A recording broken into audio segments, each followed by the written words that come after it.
Sudah memahami isi teks, kemudian stretching, artikulasi atau lafalnya, intonasi sudah, kemudian penjedaan.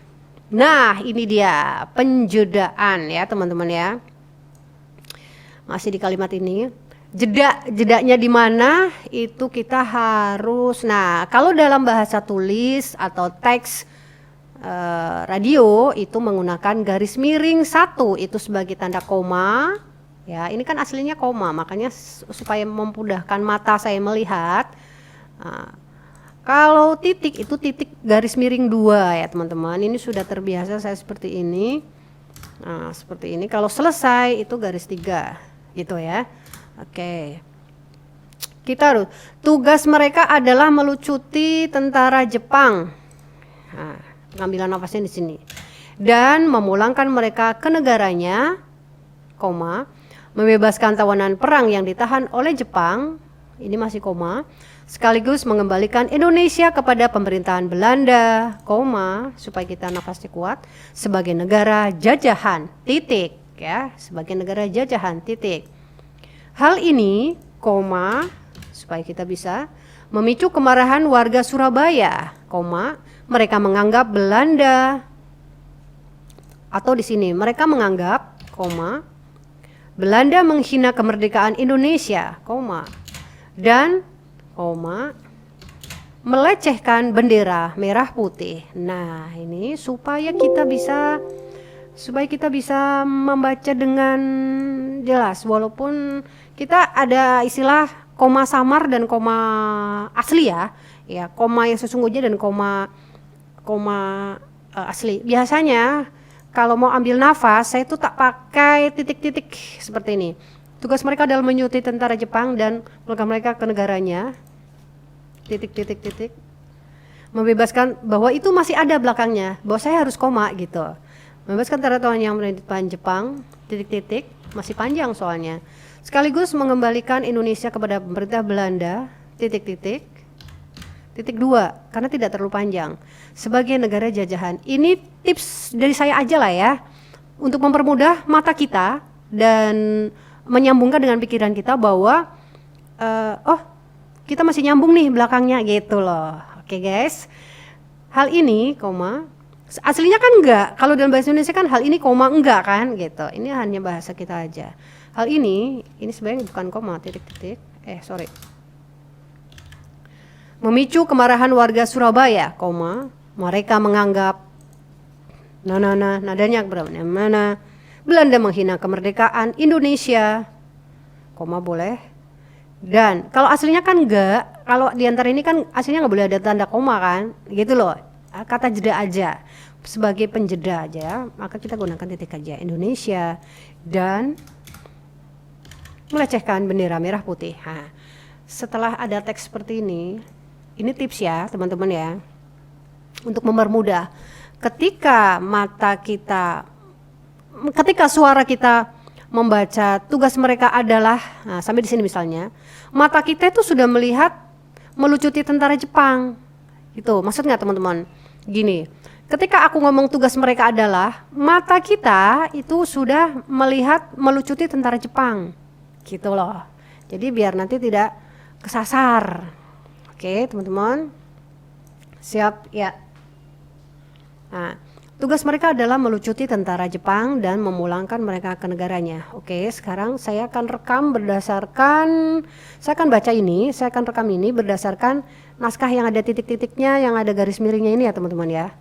Oke, ini kita hapus saja dong. Ya. Oke. Ya. Kita akan baca.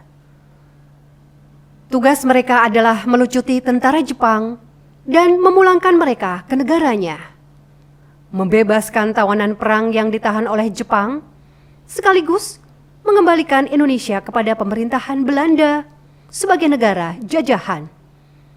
Hal ini memicu kemarahan warga Surabaya.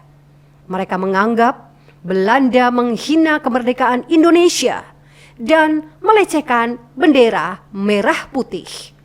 Lebih bergelora ya. Oke, kita akan dengarkan kembali.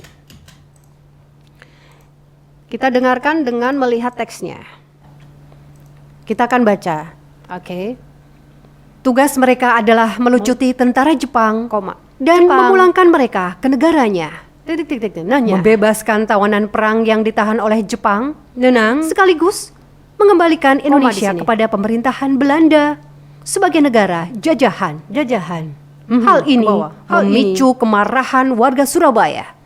Mereka menganggap Belanda menghina kemerdekaan Indonesia dan melecehkan bendera merah putih. Melecehkan, lebih bergelora ya.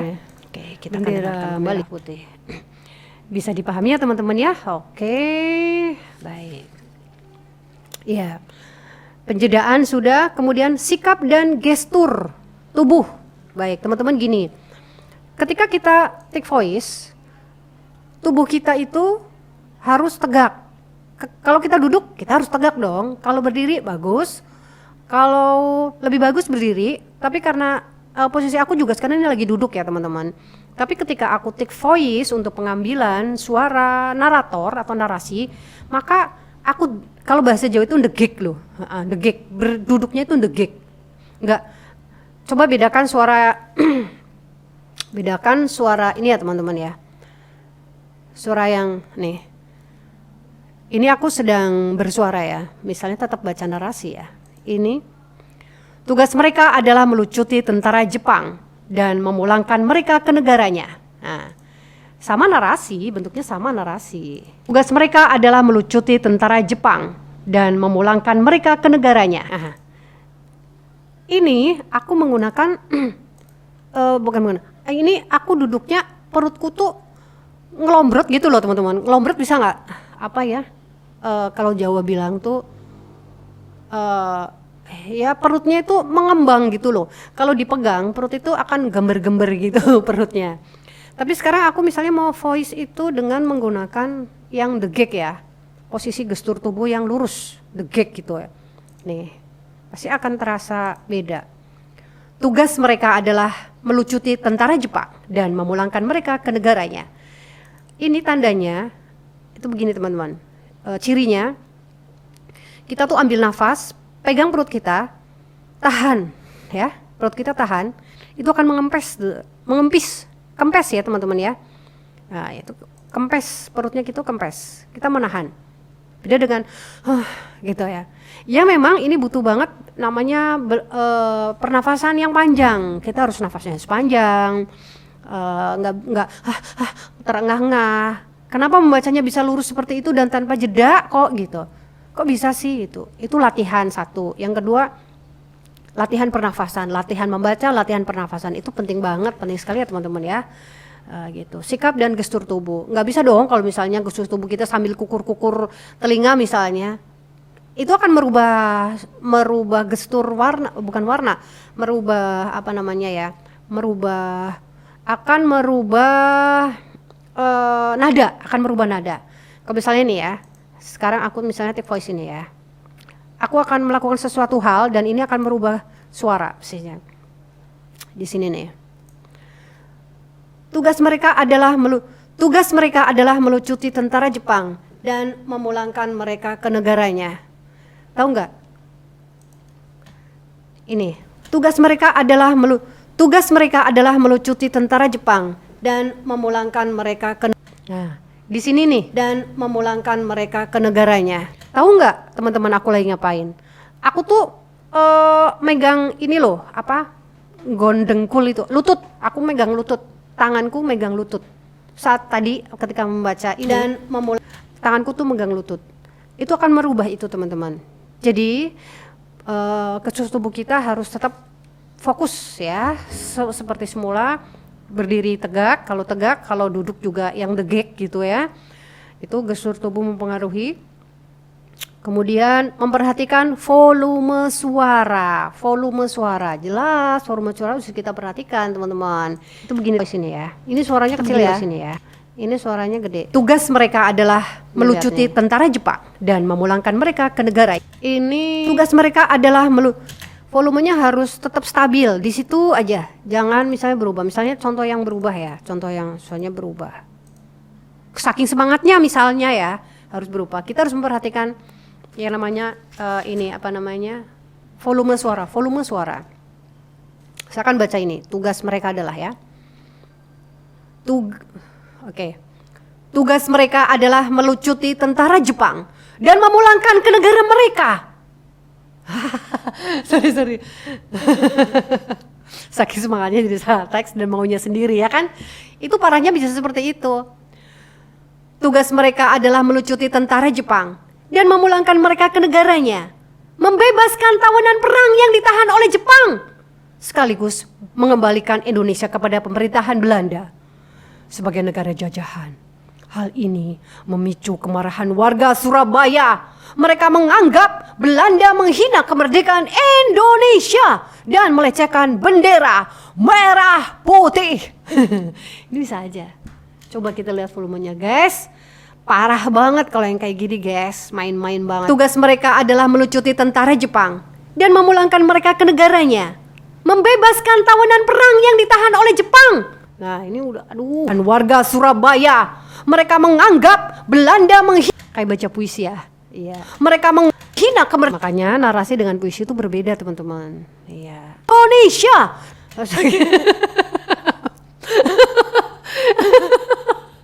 Saking semangatnya. Aduh, parah banget sih. Beda ya teman-teman. Oke, narasi dan puisi berbeda, narasi dengan dialog juga berbeda.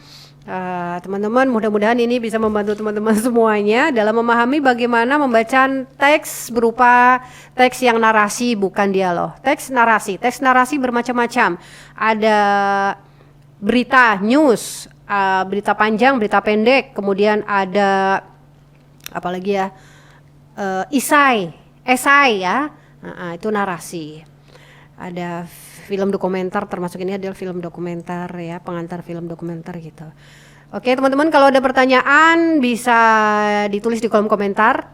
Kalau suka like, kalau nggak suka bisa unlike. Kalau mau merevisi atau mau menambahkan silakan ditulis di kolom komentar. Terima kasih sudah bersama-sama di video ini. Simak video selanjutnya untuk materi-materi belajar lainnya tentang siaran radio, tentang apa saja dunia radio. Terima kasih, sampai jumpa.